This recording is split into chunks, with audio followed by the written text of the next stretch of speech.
بسم اللہ الرحمن الرحیم. ناظرین السلام علیکم. میں ہوں آپ کا میزبان صابر شاکر. وفاقی دارالحکومت اسلام آباد سے کچھ تازہ ترین اور اہم معلومات آپ کے ساتھ شیئر کرتے ہیں. پاکستان کے حالات و واقعات، سیاسی صورتحال پر ایک نظر. آج ہے 21 مئی اور دن ہے بدھ کا. جنرل عاصم منیر صاحب کو فیلڈ مارشل بنا دیا گیا اور اب یہ خبر کافی دنوں تک زیر بحث رہے گی، لیکن اس وقت ہم اس کے علاوہ بھی بہت کچھ ہو رہا ہے، وہ خبریں رہ نہ جائیں، کیونکہ اس ساری لڑائی میں ایک اور لڑائی چل رہی ہے، اور وہ لڑائی ہے مریم نواز صاحبہ اور فیصل واڈا کی. یہ لڑائی بنیادی طور پر مریم نواز صاحبہ اور فیصل واڈا کی نہیں ہے، بلکہ یہ لڑائی ہے راولپنڈی اور جاتی امرہ کے درمیان. کچھ ایسا ہوا ہے جس کی وجہ سے یہ معاملات اس حد تک پہنچ گئے ہیں. اور یہ کہاں سے سلسلہ شروع ہوا؟ ایک ہوا ہے پاک بھارت جنگ سے، کیونکہ اس دوران مریم صاحبہ، نواز شریف صاحب مکمل طور پر خاموش رہے. اس دوران جب بات ہوئی عمران خان صاحب سے مذاکرات اور ملاقات کی، کہ جنگ کے دوران ملاقات ہوئی ہے، مذاکرات شروع ہوئے ہیں، اور DGISPR نے جو تعریف کی، پھر دوسرا مسئلہ پیدا ہو گیا. وہاں سے ہماری اطلاع کے مطابق کافی کچھ کہا گیا، اور یہ کہا گیا کہ آپ اس وقت کھل کر آئیں پاکستان کے فوج کے حق میں اور نریندر مودی کے خلاف، بھارت کے خلاف. نواز شریف صاحب بھی کھل کر آئیں، مریم صاحبہ بھی کھل کر آئیں، اور اپنے سوشل میڈیا کو بھی ایکٹیو کریں اور خود بھی ٹویٹ کریں، کیونکہ جب تک آپ خود ٹویٹ نہیں کریں گے اس وقت تک آپ کے جو فالوورز ہیں وہ آگے نہیں بڑھ سکیں گے اور ایک مومنٹم نہیں بنے گا. لیکن مریم صاحبہ نے کوئی ٹویٹ نہیں کیا، اور جنگ شروع بھی ہو گئی، پاکستان پہ حملے بھی ہو گئے، ختم بھی ہو گئے. اس کے بعد نواز شریف صاحب نے بھی یہی حرکت کی اور یہ کام نہیں کیا. اور جب یہ نہیں کیا تو دوسری جانب پاکستان تحریک انصاف نے یہ کام کیا، عمران خان صاحب نے یہ کام کیا اور غیر مشروط طور پہ کیا، اور پھر اس کی پذیرائی بھی ملی، اور پوری دنیا میں جو پاکستان کا موقف ہے سوشل میڈیا کے ذریعے، ڈیجیٹل میڈیا کے ذریعے بھرپور طریقے سے پھیلا. اور اس کا جواب یہ ہوا کہ انڈیا نے بین لگانا شروع کر دیا اور انڈیا نے ہمارے اکاؤنٹس بند کرنے شروع کر دیے. تو یہاں سے یہ اختلافات کی کہانی جو ہے وہ شروع ہوتی ہے. اب کوئی تسلیم کرے یا نہ کرے، یہ ماننے والی بات نہیں کہ فیصل واڈا جو ہیں وہ آئیں اور آ کر سخت ترین گفتگو کریں. اور ذرا ان کی گفتگو کا میں تھوڑا سا نمونہ دکھاتا ہوں، اور پھر اس گفتگو کا جو جواب دیا گیا وہ بڑا ہی اس سے بھی بڑھ کر آئے، کیونکہ آپ کو پتہ ہے مریم صاحبہ جو ہیں وہ بھی سمجھتی ہیں کہ وہ VIP ہیں، اور ان کے بھی تعلقات ہیں، اور ان کی بھی ایکسیس ہے، ان کی بھی اپروچ ہے جنرل عاصم منیر صاحب تک. اور فیصل واڈا صاحب جو ہیں وہ بھی بہت زیادہ قریبی سمجھے جاتے ہیں، بہت ہی قریبی، انتہائی قریبی ہیں، اس میں کوئی شک نہیں ہے. اور وہ بغیر کسی جماعت کے اس وقت سینیٹر بنے ہوئے ہیں اور ان کو ووٹ ملا ہے. اور یہ ساری چیزیں جو ہیں، یہ جب ساری چیزیں سامنے آئیں تو میں آپ کو حقیقت بتا رہا ہوں کہ میں نے ایک ویلاگ بھی کیا تھا، اس پہ ایک دو دوستوں نے کافی تنقید بھی کی کہ جناب میں پتہ نہیں کس دنیا میں رہتا ہوں. لیکن حقیقت یہ ہے کہ جب بھارت کی آتی ہے نا باری آتی ہے، اور بھارت کا نام آتا ہے اور مودی کا نام آتا ہے، ہندوتا کا نام آتا ہے، اس وقت اگر کوئی سیاستدان یا کوئی جرنلسٹ یا کوئی بھی وہ اپنے آپ کو اس سائڈ پہ نہ لے کے آئے اور کھل کر نہ بات کرے، تو اس کا مطلب ہے کہ دال میں کچھ کالا ہے. اور مریم صاحبہ اور نواز شریف صاحب مسلسل خاموش رہے اور آج تک خاموش ہیں. تو دال میں کالا نہیں بلکہ بہت کچھ کالا ہے. اس لیے فیصل واڈا میدان میں آئے، اور پھر اس کے بعد جنگ بھی ہو گئی اور پاکستان کو فتح بھی ہو گئی. پھر جو اس کے بعد مذاق بنایا گیا وہ ایک الگ داستان ہے. کوئی سوئمنگ پول سے میسج کر رہا ہے، کوئی تربوز کھا رہا تھا، اور سارا پلان جاتی عمرہ میں تیار ہو رہا تھا. یہ جب مذاق اڑانا شروع ہوا تو ظاہر ہے اب ہماری جو DGISPR ہیں ان کے لیے بڑا مسئلہ ہے کہ وہ اپنے اتحادیوں کے خلاف، اور وہ بھی جن کو فارم 47 دیا ان کے خلاف کوئی بات کریں. لہٰذا فیصل واڈا صاحب نے آگے میدان میں، اور انہوں نے آ کے 2 اور 2 4 کی طرح معاملہ شروع کر دیا. ابھی پچھلی لڑائی شروع ہی تھی مذاکرات کی کہ عمران خان صاحب سے ملاقات ہوئی یا نہیں ہوئی، اور نہیں ہوئی یہ پوچھا جا رہا تھا کہ بتائیں جی ہمیں ملاقات ہوئی ہے کہ نہیں ہوئی. تو انہیں کہا جا رہا تھا کہ بھئی آپ ان معاملات میں آپ نے آپ کو ایک سائڈ پہ رکھیں، بس آپ فارم 47 انجوائے کریں. لیکن وہ نہیں مان رہے تھے. اور پھر یہ بھی ہوا کہ کل عظمیٰ بخاری صاحبہ ان سے سوال پوچھا گیا جب انہوں نے پریس کانفرنس ہوتی وہ فیصل واڈا کے خلاف، لیکن جب ان سے سوال پوچھا گیا کہ جناب آپ بتائیں، باقی چھوڑیں، یہ جو پنجاب حکومت آپ کی ہے، جیل خانہ جات آپ کے پاس ہیں، پنجاب پولیس آپ کے پاس ہے، ہوم ڈپارٹمنٹ آپ کے پاس ہے، آپ بتائیں کہ عمران خان صاحب سے ملاقات ہوئی ہے یا نہیں ہوئی۔ اس کا جواب انہوں نے دینے کے بجائے کیا کیا، انہوں نے اس کا جواب دینے کے بجائے الٹا نجم سیٹھی صاحب کی انہوں نے کافی انسلٹ کی، اور انہوں نے کہا کہ نجم سیٹھی کی چڑیا بوڑھی ہو گئی ہے اور وہ ذہنی توازن کھو بیٹھی ہے، ان کو چاہیے اپنی چڑیاں بدل لیں۔ اور انہوں نے اس بات کی تردید نہیں کی کہ آپ یہ بتائیں کہ عمران خان صاحب کی ملاقات ہوئی ہے کسی کی کہ نہیں، اور وہ خاموش ہو گئیں اور انہوں نے الٹا ان پہ چڑھائی کر دی۔ اب آتے ہیں فیصل واڈا صاحب آئے اور انہوں نے 2 اور 2 4 کی طرح بتا دیا کہ جناب انہوں نے بتایا کہ انہوں نے عمران خان صاحب کی ایک تعریف کر دی، اور انہوں نے کہا کہ عمران خان صاحب ہیں، زرداری صاحب ہیں، نواز شریف صاحب ہیں، وہ بہت زبردست آدمی ہیں، محب وطن ہیں، لیکن ساتھ ہی انہوں نے کہا کہ پاکستان میں 2 لیڈر ہیں جو اچھی انگریزی بول سکتے ہیں اور سفارتی سطح پر کامیابی حاصل کر سکتے ہیں، ایک ہے عمران خان اور دوسرے ہیں بلاول۔ مریم کا مجھے نہیں پتا وہ انگریزی لکھ سکتی ہیں یا اردو بول سکتی ہیں، ہاں ٹک ٹاک اچھی بناتی ہیں، اس کا کریڈٹ ان کو دیا جاتا ہے، یہ انہوں نے کہا۔ اور پھر اس کے بعد جو اگلی بات کی وہ اس سے بھی زیادہ سخت تھی۔ انہوں نے کہا کہ نون لیگ کی ٹک ٹاک حکومت میں کنیزوں اور نوکرانیوں کا کوٹا بنا دیں، تھنڈر آ گیا، آپریشن روم بنا لیا، نہ 3 میں نہ 13 میں یہ لوگ جاہل ہیں، پڑھے لکھے نہیں ہیں، ان میں سیاسی شعور نہیں ہے، نالائق اولاد والد کی مزید شرمندگی کا باعث نہ بنے۔ فیصل واڈا نے یہ بات کر دی ٹیلی ویژن چینلز پہ آ کے،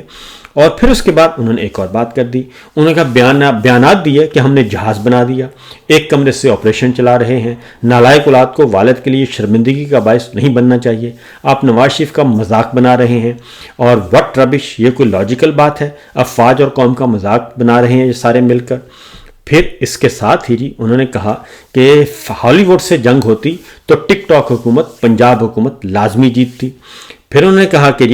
کہ نواز شریف کی جنگ کے دوران مجرمانہ خاموشی تھی، ٹک ٹاک صوبائی حکومت کی معنی خیز خاموشی کو سب نے محسوس کیا، یہ نہ تو پڑھے لکھے ہیں اور نہ ان میں شعور ہے۔ یہ وہ بات ہے جو کہ پنچ لائن ہے، اور کیونکہ میں آپ ادھر سے ادھر ہو جائیں، دنیا بدل جائے صبح شام، سورج مشرق سے مغرب، لیکن ایک بات میں آپ کو بتا دوں کہ ٹورڈز انڈیا ہماری جو ٹالرنس ہے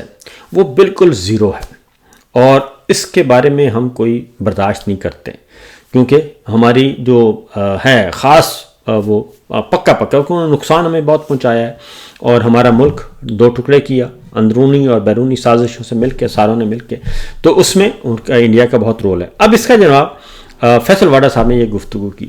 اس کے بعد جو ظاہر ہے جی مریم صاحبہ وہ کیسے صبر کر سکتی ہیں، اور انہوں نے پھر عظمہ بخاری کو میدان میں اتارا، اور جب ان کو اتارا تو انہوں نے پوچھا جناب یہ فیصل واڈا ہے کون؟ یہ جواب آیا کہ یہ سستا شاہ رخ خان بن کر پھرتا ہے، فیصل واڈا ایک ذہنی مریض اور پاگل شخص ہے۔ اور میں وہ ان کا سارٹ بھی ہے، وہ کہہ رہے تھے کہ پہلے تو انہوں نے جان بوجھ کے وہ کیا کہ جناب یہ کون ہے، کس بارے میں آپ پوچھ رہے ہیں، تو ظاہر ہے انڈرسٹوڈ تھا کہ بھائی فیصل واڈا کو آپ نہیں جانتے، تو اس کا جواب عدیل سرفراز نے دیا۔ انہوں نے کہا فیصل واڈا وہ ہے جس کے خلاف توہین عدالت کی کارروائی میں پوری نون لیگ اظہار یکجہتی کے لیے سپریم کورٹ کے کمرہ عدالت نمبر 1 میں باجماعت پہنچ گئی تھی، اور وہ اس لیے پہنچی گئی تھی سامنے قاضی فائد عیسیٰ صاحب تشریف فرما تھے، ان کے جو پپٹ ہیں وہ بیٹھے تھے، اور ان سے صرف یہ فیصل واڈا صاحب کو سائڈ پہ کرنا تھا۔ اس وقت فیصل واڈا اس لیے اچھے لگ رہے تھے کہ وہ عمران خان کے خلاف گفتگو کر رہے تھے اور بشرا بی بی کے خلاف گفتگو کر رہے تھے، اس لیے فیصل واڈا اس وقت ان کو بہت اچھے لگتے تھے، لہذا وہ عظمہ بخاری آئیں اور انہوں نے آ کے فیصل واڈا کو کل کافی پریس کانفرنس کر کے اچھا خاصا دھو دیا، اور انہوں نے کہا کہ فیصل واڈا ہے کون، بیچارہ ایک ذہنی مریض ہے، یہ سب نہ کرے تو اس کو لوگ بلانا چھوڑ دیں، سیاسی شعبدہ باز سستا شاہ رخ جو بنتا ہے اس پہ ترس کھانا چاہیے، بندہ اس کو پوچھے کہ کوئی سیاسی جماعت تو تمہاری ہے نا، بھائی تو ہے کوئی، بھائی تو ہے کون، یہ انہوں نے کہا۔ تو جب یہ بات ہوئی تو اس کے جواب میں مزید پھر باتیں آ گئیں اور انہوں نے فیصل واڈا جو ہیں وہ بھی آخر فیصل واڈا ہیں جی، اور ان کے بھی لمبے ہاتھ ہیں. اور فیصل واڈا کے بارے میں آپ کو یہ بتا دوں کہ اتنے لمبے ہاتھ ہیں کہ جب معاملہ ہو رہا تھا میڈیا پہ بین کرنا تھا عمران خان صاحب کو کہ کوئی نام نہیں آنا چاہیے، تو اس وقت ایک تھے DG/ISPR اس وقت، اور ایک تھے جنرل فیصل، اور تیسرے جو تھے وہ فیصل واڈا تھے. تو فیصل واڈا بھی اس میں جب میڈیا مالکان کو بلا کر کہا گیا کہ آج شام 7 بجے تک کا وقت ہے آپ کے پاس، شام 7 بجے تک آپ لوگ ٹھیک ہو جائیں، 7 بجے کے بعد ہم عمران خان کی نہ تصویر دیکھیں، نہ ٹکر دیکھیں، نہ خبر دیکھیں. آپ کے نیوز بھی آپ رسپانسبل ہیں، خبروں کے بھی آپ رسپانسبل ہوں گے، ٹکر کے بھی آپ رسپانسبل ہوں گے، پروگرامز کے بھی آپ رسپانسبل ہوں گے. یہ انہوں نے کہا، اور ان کے ساتھ انہوں نے اس دن کھانا بھی نہیں کھایا، چائے بھی نہیں پی تھی، بلکہ انہوں نے کہا کہ یہ پڑا ہے آپ کھا لیں. تو یہ کہہ کے وہ نکل گئے تھے تینوں. تو فیصل واڈا وہ ہیں. تو لہٰذا اس وقت فیصل واڈا ان کو بہت اچھے لگے تھے، زبردست لگے تھے. تو پھر فیصل واڈا نے جواب دیا، انہوں نے کہا جی نون لیگی زیادہ کتے کی طرح بھونکے نا، ورنہ میں مریم نواز کے اس راستے کی ویڈیو اپلوڈ کر دینی ہے جس راستے سے مریم نواز وزیر اعلیٰ بنی ہے، فوج کے پاس سب سیو ہے. یہ جب چیز آ گئی تو اس کے بعد تو جی پیچھے کچھ رہ ہی نہیں گیا. اب یہ لڑائی چل رہی ہے،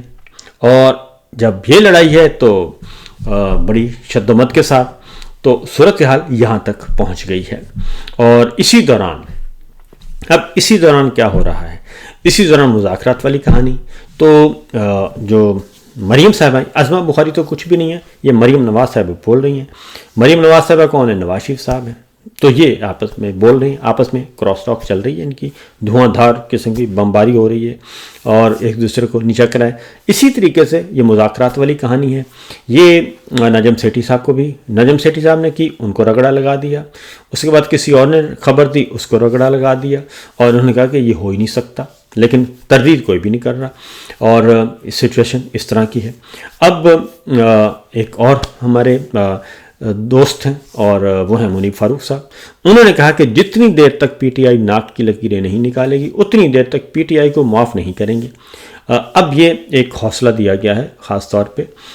مسلم لیگ نواز یعنی کہ مریم صاحبہ کو کہ بھئی حوصلہ کریں، ہماری پی ٹی آئی کے بارے میں ابھی پالیسی تبدیل نہیں ہوئی. تو کیونکہ اس کی وجہ یہ ہے کہ ان لوگوں کو فون کیے جا رہے ہیں، اور فون کر کے وہ کہتے ہیں کہ ذرا چیک کریں جناب یہ ہو کیا رہا ہے. میاں صاحب بھی فون کرتے ہیں، اور میاں صاحب کے دختر نیک اختر بھی فون کرتی ہیں، اور وہ تمام اینکر پرسنس کو بھی اور جرنلسٹ جو ہے کالم نویس ہیں جتنے بھی، ان کو فون کر کے کہتے ہیں ذرا چیک کر کے بتائیں مجھے یہ کہانی کیا چل رہی ہے. اب وہ ظاہر ہے وہ ایک ہی جگہ سے پوچھا جا سکتا ہے، وہ وہاں سے رابطہ کرتے ہیں تو وہ اپنی مرضی سے وہ جواب دے دیتے ہیں. اب دیکھتے ہیں، ان کو بھی پتہ ہے کہ یہ وہیں سے چیزیں آ رہی ہیں اور وہیں سے یہ سارے پوچھ رہے ہیں ہم سے، بلکہ پوچھنے والے خود ہی بتا دیتے ہیں کہ جی ادھر سے میاں صاحب نے یا میاں صاحب کی دختر نے پوچھا ہے، تو ذرا ہمیں بتائیں یہ کہانی کیا چل رہی ہے. تو کہانی اثر دو لفظی ہے، اور کہانی یہی ہے کہ یہ سمجھتے ہیں ان کو دھڑکا لگا ہوا ہے، اور کہ جناب کہ کہیں ایسا نہ ہو کہ واقعی عمران خان اور فوج کی صلح نہ ہو جائے، اور اگر ہو گئی تو پھر ہمارا کیا بنے گا کالیا. یہ ان کو ایک دھڑکا لگا رہتا ہے. اسی لیے انہوں نے فوری جنرل صاحب کو کل شہباز شریف صاحب نے فوری فیلڈ مارشل بنا دیا، اور خاموشی سے کانوں کان کسی کو خبر نہیں ہونے دی، لیکن ہمیں ہو گئی تھی، اور انہوں نے بنایا اور ان کو کر دیا جی فیلڈ مارشل بنا دیا. اور یہ سارے کا سارا ایک، کیونکہ یہ لوگوں کو اسی طریقے سے اوبلائج کرتے ہیں اور یہ برائب کے طور پہ استعمال کرتے ہیں. یہ عہدے جو ہیں جس کو بھی دیتے ہیں یہ برائب ہوتے، وہ کہتے ہیں کہ یہ ہم نے آپ پہ احسان کیا ہے، تو انہوں نے اس پہ کل ایک اور احسان کر دیا ان پہ. تو دیکھتے ہیں کہ کیا ہوتا ہے. دوسری جانب جناب عمران خان صاحب کو کل بتایا گیا کہ قاسم اور سلیمان جو ہیں وہ ہمیں کہہ رہے ہیں کہ جناب وہ کہہ رہے ہیں کہ ہم نے پاکستان آنا ہے. تو عمران خان نے کہا کہ ایک مرتبہ پاکستان کے حالات ضرور دیکھ لیجئے گا، اور اگر قاسم اور سلیمان آتے ہیں تو میرا اپنا خیال ہے، میرے پاس اطلاع بھی ہے کہ قاسم اور سلیمان عمران خان صاحب کے دونوں بیٹے کسی بھی وقت وہ پلان کر سکتے ہیں پاکستان جانے کا، اور اگر وہ گئے تو پھر وہ ان کے والد صاحب سے ان کی ملاقات کوئی روک نہیں سکے گا، یہ میں آپ کو بتا دوں۔ اور وہ ملاقات ہوگی، اور پھر وہ ملاقات لمبی ملاقات ہوگی، اور اگر اس سے پہلے کوئی چیز نہ ہوئی، ہر دو صورتوں میں عمران خان صاحب رہا ہوتے ہیں یا نہیں ہوتے، کیونکہ ابھی تک کوئی قریب ایسی چیز نظر نہیں آ رہی، ابھی بہت ہی معاملات جو ہیں وہ کروشل سٹیج چل رہی ہے، اس لیے یہ کہنا کہ فوری طور پہ عمران خان صاحب کی رہائی وہ نظر نہیں آ رہی، کیونکہ اس وقت سارا جو سٹیج پہ کچھ اور نظر آ رہے ہیں، جیسے فلم ہوتی ہے ایک فریم، دوسرا فریم، تیسرا فریم، تو ابھی دوسرے فریم چل رہے ہیں، ابھی عمران خان صاحب والا فریم جو ہے وہ ابھی پیچھے ہے، اس کی باری شاید ابھی نہیں آئی۔ ایک اور چیز جی آپ کو بتاتے چلیں کہ عمران خان صاحب نے 9 مئی کیسز کے حوالے سے